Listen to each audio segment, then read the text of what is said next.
Hey everybody, Josh Runquist here for another edition of Out Today and What I Missed. This time for August 16th, 2024. My very last Out Today and What I Missed as a 35-year-old man. As on this coming Monday, I'll be turning 36. If you feel like saying happy birthday, let me know down below, but it's not necessary. This week, I got 9 brand new albums, 4 out today, 5 I've missed along the way, and we're dilly-dally. Let's get into it.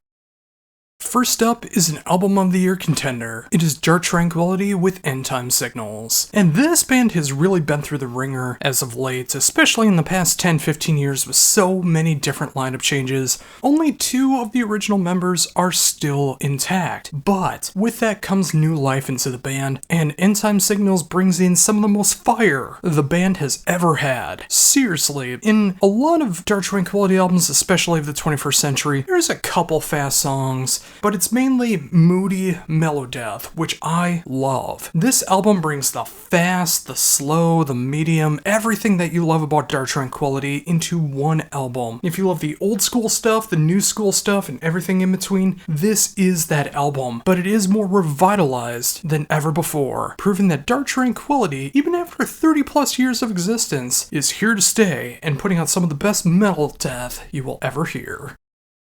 Up next is Thermality with The Final Hours. This is a sophomore album from the Swedish melodeath band, and it comes out only a year and a half after their debut album. But the band has really been able to focus in on their sound, really refining what they are about, and creating some excellent melodeath in the process. This will remind you of bands like Dark Tranquility and In Flames in their biggest moments, but you will also hear an underlying layer of second wave metalcore, which is like that 2000s metalcore, so you might hear little moments of bands like Trivium or Bullet for My Valentine thrown in there just to give it a little more pop than it normally would. But every song is just as catchy and as anthemic as the previous, and everything about this album just really hits the mold for me. And if you grew up in that 2000s melodeath metalcore sound, this is an album for you, but a nice, refreshing take in 2024.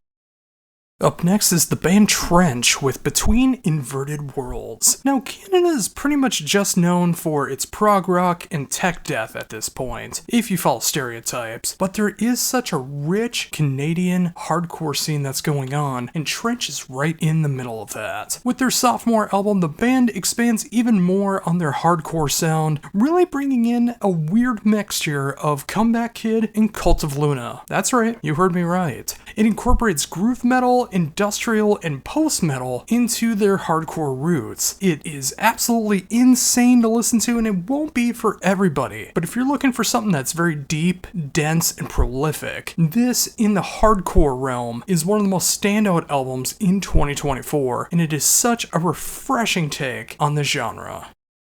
And finally, for brand new stuff out today, is the debut LP from the Atlanta metallic hardcore band Yosemite and Black with The Pursuit Of. Now, this is pure, unadulterated, heavy metallic hardcore, yet it does have some great groovin' metalcore moments that also separate it so it's not just completely getting pummeled in the face, sometimes you're getting boot stomped at the same time. This feels like the perfect pit album. If I was a hardcore kid and I did my karate kicks, this would be the perfect soundtrack in 2024. It is so heavy. It has metal, hardcore, everything mixed together, so very, very catchy. I hear moments of bands like Ringworm. I hear moments of bands like Lamb of God and Knocked Loose. And if that sounds like something that would be up your alley, seriously, give this one a shot.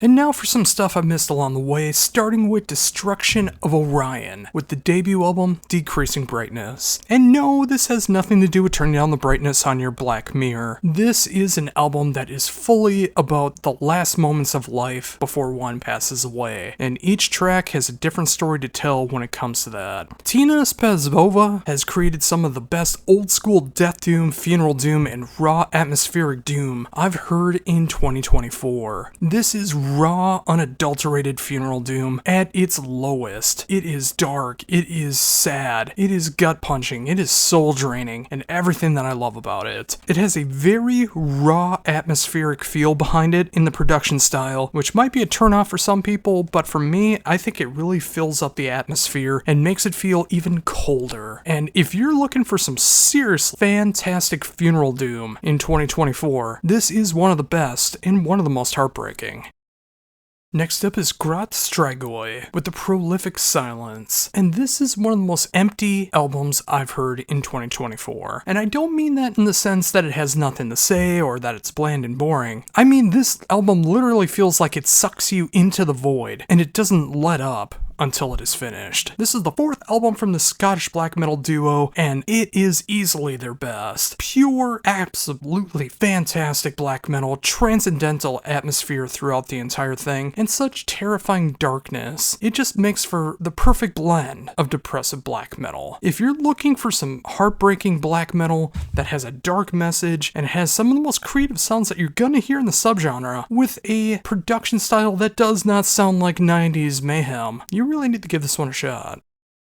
Next up is the debut album from the German band known as Macha with Mochari. And if you're looking for the German equivalent to a band known as Svalbard, this is for you. It has everything that you do love about Svalbard. Very meaningful, passionate vocal delivery, absolutely super catchy riffs, that weird but such enticing blend of post-black metal, hardcore, and punk. But what Macha does more than Svalbard is really focus on the post-black, black gaze side. Whereas Svalbard focuses more on the post side of it all, Macha is much more on the black metal side. And if that was the one thing that turned you off from Svalbard, you need to check this one out because it captures everything that you should love about a band like that, but just so much darker in its black metal overtones.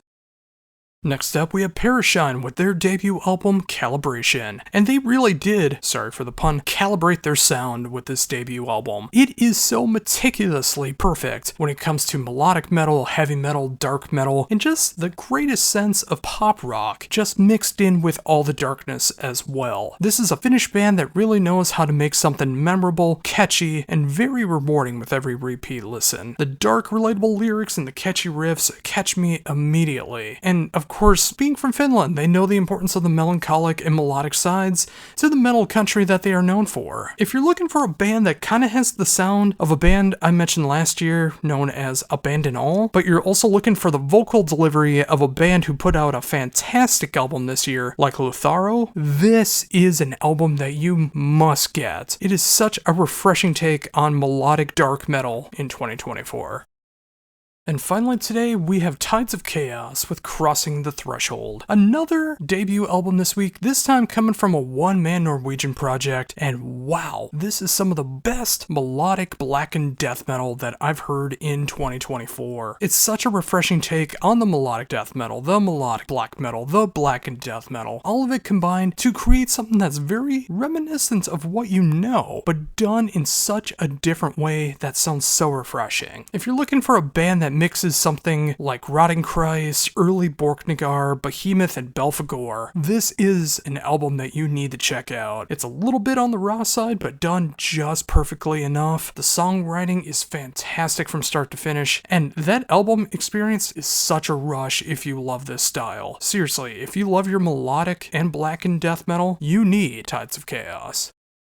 And there you go, folks, another episode of Out Today and What I Missed done for 2024. 9 brand new albums, bringing everything to 319 albums I've covered since the end of January 2024. So, what did you think? Was there some good albums this week? Some bad albums I've covered? Some meh? Do I just have a terrible taste in music? Whatever you want to say, let me know down below. And of course, like, comment, share, subscribe, all of that stuff. The more that you do that, the more people will be able to check out this channel, and all I want is for people to be able to hear some good music from my point of view. And until next time, when we cover August 24th, 2024, in my very first episode of Out Today and What I Missed as a 36-year-old man, this is Josh Runquist for the Heavy Debriefings YouTube channel saying, embrace the skullet.